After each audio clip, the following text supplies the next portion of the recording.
we'll go with you were just looking at the door.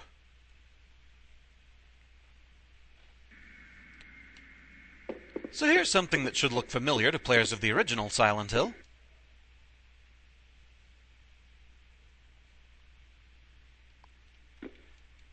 We're at Green Lion Antiques.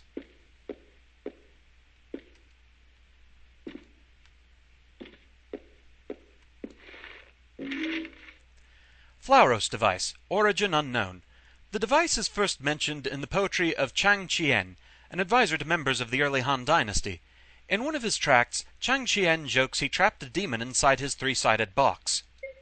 When Chang Chien died in a terrible fire at the Imperial Palace in 115 BC, the device appeared lost.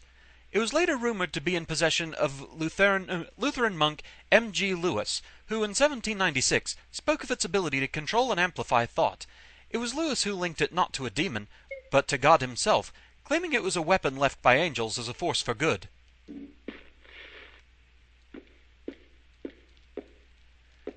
Let's see, shelf full of antiques. You're staring at that hole in the wall, I believe. Cluttered area like this, it can be hard to tell.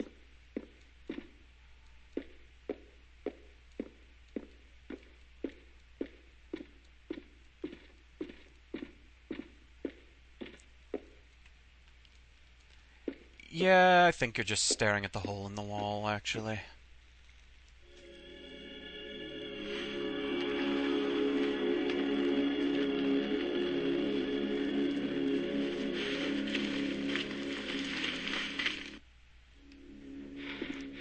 And now, a super long crawl. And you can go in reverse, which looks kind of ridiculous. Okay, let's just go. This tunnel's long enough as it is.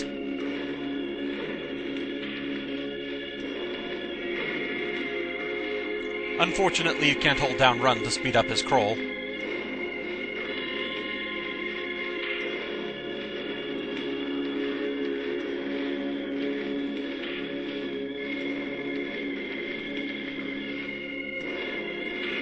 Chug an energy drink! Crawl faster!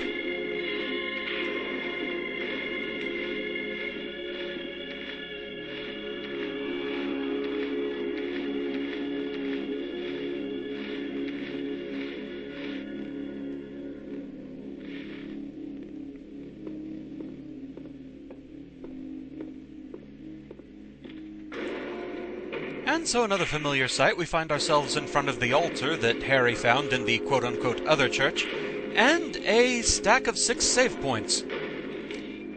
Kinda like that 9 save point square in Silent Hill 2. They're trying to tell you something big is coming up. So let's go ahead and call a refreshing pause right here. Yeah, this would be the one.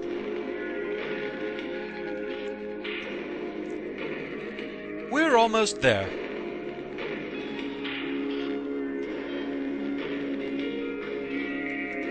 So, back in a moment.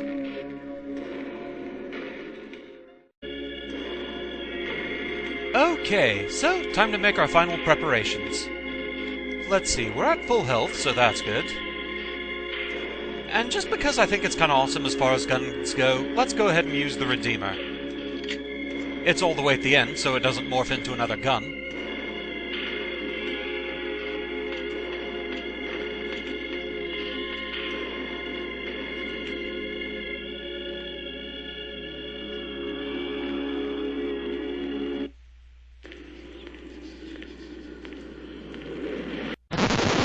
Hey, I said the Redeemer didn't morph into another gun. You turn this pre-rendered cutscene around right now.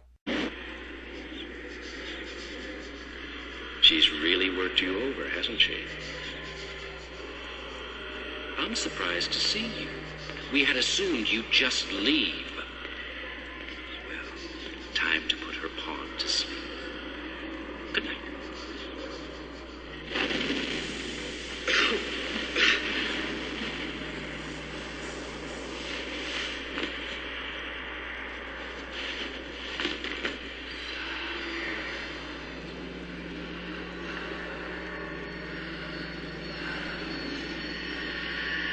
She's here.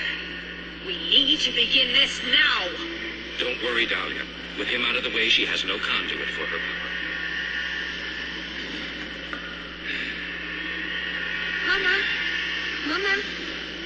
What is it? Don't touch. Ow, it's hot! Leave it be. It is a cage for a demon. Contained? His power will focus yours. Release him, and we will all burn in the fires of hell!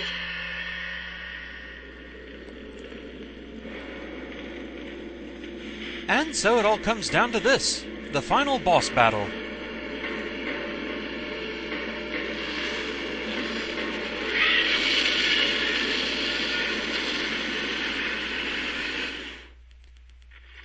It's time to fight Alessa's dream. It uses various magic-type attacks. It can also open up its chest to fire a hyper beam at you. That does a lot of damage. If he gets close enough, he'll try and slash you with his claws. He can also rain fire down on you. It chains hits a lot, but it doesn't hurt you that much. It's more of an annoyance than anything else.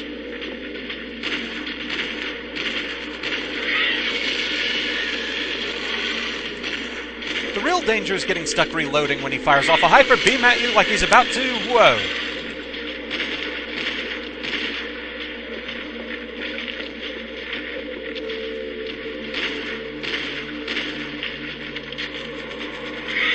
Yeah, ow, got nailed with that one. That one does a good bit of damage, but I don't feel the heartbeat going just yet.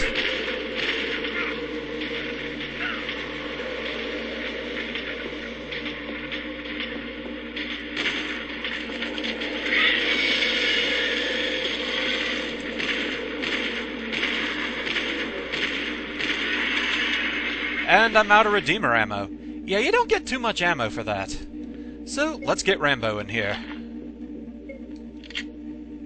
And it's become the Redeemer again, if only. Okay, I do want to go ahead and recharge health. We've got 5 ampules, may as well use them. Gotta love a full heal. Yeah, like I said, the raining fire is just an annoyance more than anything else. It keeps you from getting to attack him. And it's when he stands the still the longest. So it's kind of annoying that you can't usually take advantage of it because of all the falling fire. But there we go.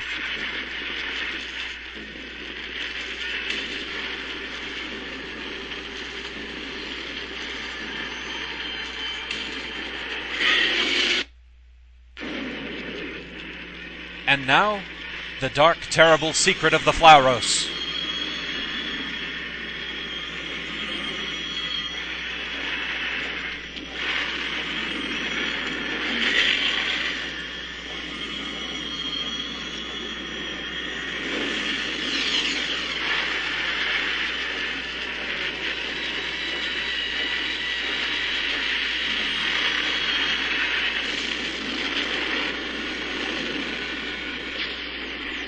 The Flauros, in reality, is an ancient demonic Pokeball.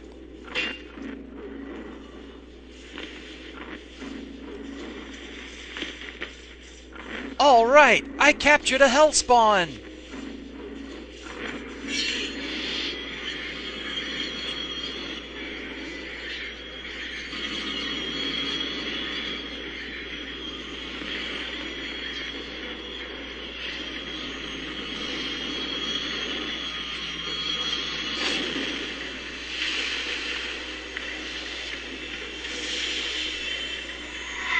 And Baby Laser.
I don't believe it. Harry, it's a baby. It's a girl. Go on. Hold her. Cheryl. We'll call her Cheryl.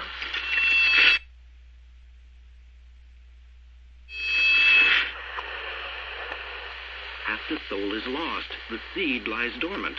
The other half is not lost. We'll use a summoning spell. Hearing her pain, it is sure to come. It will take time. We can wait.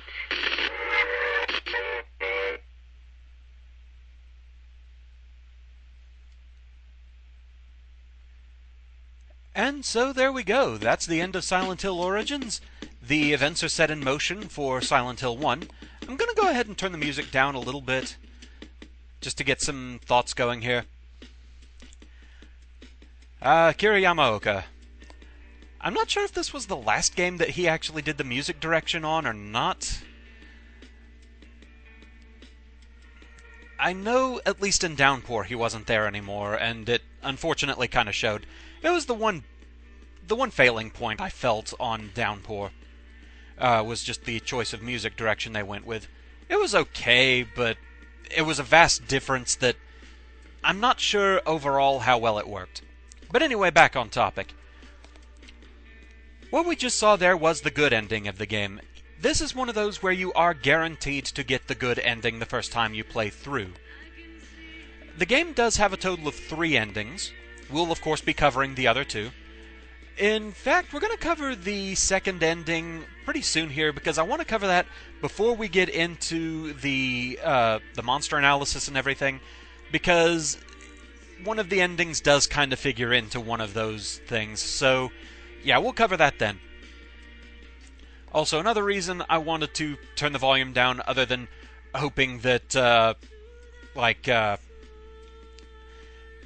the ones that block it in Germany, hopefully it won't happen with this one. I've noticed that a lot of Silent Hill Origins videos actually seem a bit more lenient on that. The one of my videos that actually got blocked in Germany from Silent Hill Origins was actually from a Silent Hill track from another game that showed up. So that one actually may have been my fault, I'm not entirely sure. But either way, hopefully we can keep it from happening. But also another reason is that this didn't port too well to the PS2. The end credit music skips pretty horribly. I'm not sure if it did that in the PSP version. I've never actually had the PSP version. But, yeah, anyway, Silent Hill Origins overall, I really like this one. Like I said, it kind of divides the fandom, and I'll be covering some reasons why it does in the analysis videos. Still have a good bit of stuff to show, actually, for this game. And we'll be covering that over time. I'm going to show the other endings. I'm going to show all the unlockables. I actually have a save file set aside from my practice runs where I have all of the unlockables, so it won't be a problem to show everything. Kinda might want to try a rematch with the Butcher at some point.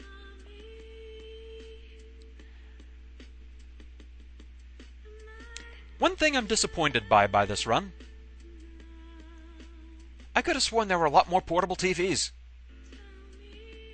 So, yeah, I'm a little disappointed by that. I had so many other shows in line to call out as I was throwing TVs. I really thought I'd have more of those to use. I don't know if I just missed them, or if there really just weren't that many in the game, and I just fell for exaggeration because of how ridiculous it is just how much stuff he can carry with him. I know I was always making jokes about that he carries like 57 portable TVs in his jacket. To be fair, he does have a lot of throwable items, just not all of them TVs. If I missed any, I'd mostly guess the sanitarium. I know I missed a lot of stuff in there. So we have our summary. Total enemies killed using melee weapons, 40. Firearms, 12. Fists, 54. Yeah, I don't... Well, I actually may have qualified for the unarmed achievement, actually. Because the unarmed, you only need 50% of the total enemies you killed. So, if by that total I killed, let's see, 52, 54... 106, and out of that, 54 were killed with fists. I may have gotten the unarmed achievement doing this. Total items collected 365, one for every day of the year. Number of times, or number of map views, 139. Certainly did not get that achievement. 20 saves, didn't get that one. 23.49 kilometers walked. Almost 6 hours of game time. 3 hours, 10 minutes of flashlight use. 1 game completion. Yes, I passed 50% killed with fists. Awesome.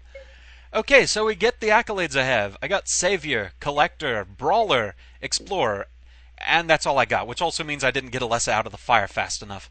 That one's tricky to get. That one is honestly pretty tricky to get.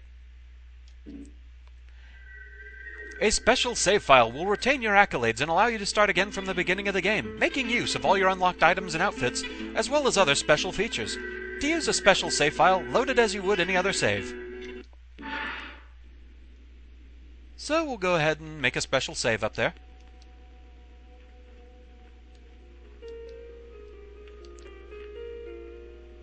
And we'll take a look at all the accolades a bit later. Show what all it entails, what it gives you and everything. Like I said, I am going to cover what all of that is. But for now, this is where we're going to call it. Thank you very much for watching. I hope you're enjoying the run so far, and I shall see you again next time. Until then, fare thee well.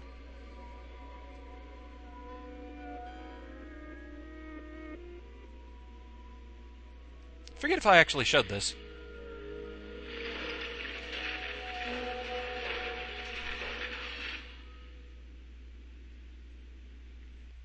That's basically as much as you get of an intro for this game. So, see you next time.